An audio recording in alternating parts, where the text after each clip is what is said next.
Hey guys, it's day 4. Maybe not much talking today. Let me take you to my favorite thing to heal my inner child. Let's go. It's gonna be a long way. Over there, let's just talk about something a little bit. Healing inner child. I'm just gonna talk about what it means for me because every process is different. Things work differently for others. What works for me is just doing things that I wasn't allowed to do when I was a kid, like watching cartoons, eating waffles, staying up late. As I started doing those things, I did rediscover one thing about myself. I added onto it. What I added onto it is overcoming my fear of these precious little creatures. I started befriending them. You will see them in a second. When I mean that I wasn't allowed to watch cartoons, that's not because I grew up in an abusive home. I grew up in an Asian household. In an Asian household, all you gotta do is study, study, study.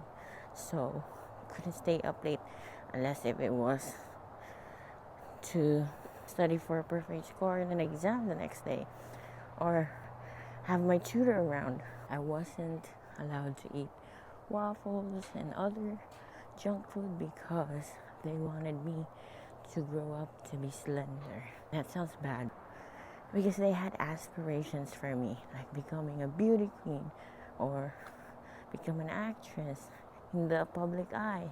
But I'm so rebellious, so none of that came true. You're about to meet my playmate number 1. In 5, 4, 3, 2, 1. I usually leave a little plate for her, and then I wash it the next day, and then leave it again with food because she likes to eat like that. Now I have to leave her. I have made sure that she's already eaten a lot because if I don't, then she's gonna follow me into my next destination. Clay, be safe. Have a good night. Love you, Miss Clay. See you tomorrow. For my next destination, the reason why I can't bring her over there because before, Cleo used to live in this territory. Somebody abandoned a huge black cat and he's attacking her. He even took her primary source of sustenance, which is one of my neighbors. Now, I've taken responsibility for Cleo because we had to make sure that Shadow doesn't follow where she is and so she doesn't get attacked. Now, you will meet Shadow and Mocha.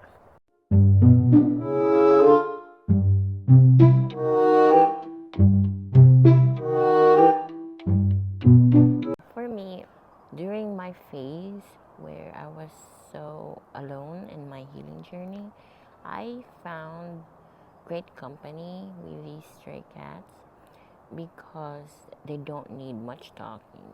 All they need is for you to be there, to be consistent, your presence. They don't ask for much, just companionship.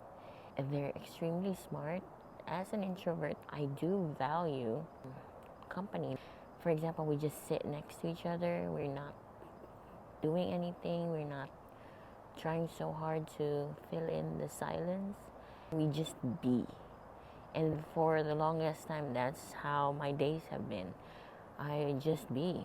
In being, I was able to examine my own thoughts. I was able to observe them.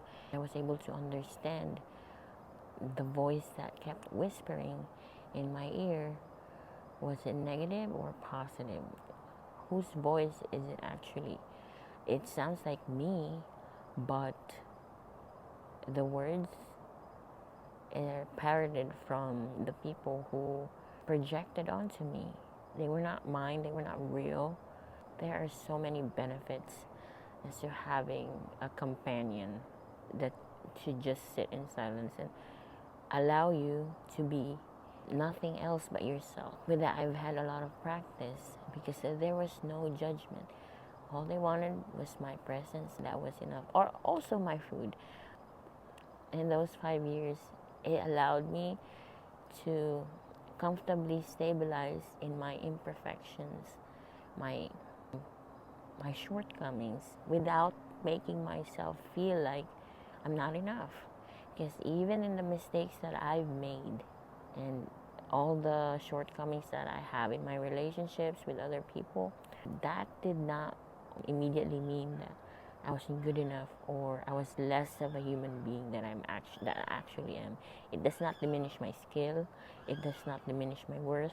What does diminish it is if I was able to be aware and acknowledge all those without taking accountability or course correcting. But, you know, that's not what happened.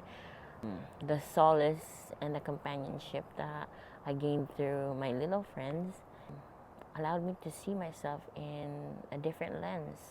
It's a much more loving lens. That just makes you think that even the most mundane things or even the living things that we overlook, we can actually learn lessons from them if we just pay attention.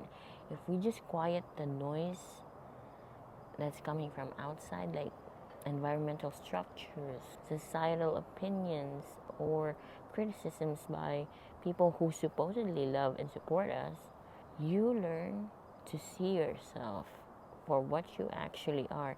From there, you get to decide, do I like this person or not? If you don't, you show compassion, you change, you shift your identity, you forgive that version of yourself, you have a talk with that person and say, I understand that your persona is born out of survival and trauma responses. I'm sorry that you've existed for such a long time operating under wounds and unresolved pain. It's not that I don't like you. I don't feel like I resonate with you anymore.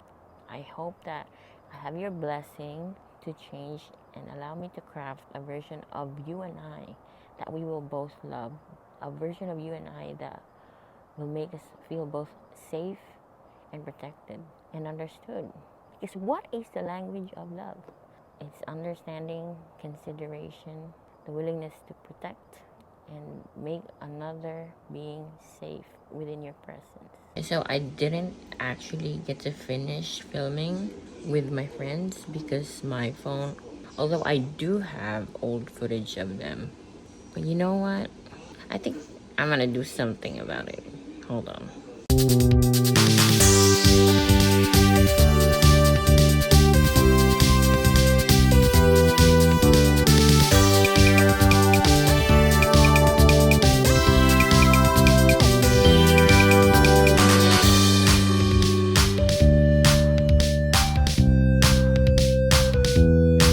Wasn't that cool? The point is, how did it heal my inner child? So upon meeting these defenseless and voiceless animals, it helped me not only rediscover play, also creativity, connection to myself, my youth, relational safety, getting reacquainted with the concept of love and care through presence. Since I promised that this is not much of a talking video, so let's just end with that. We'll see each other again on day 5. Have a good night, guys.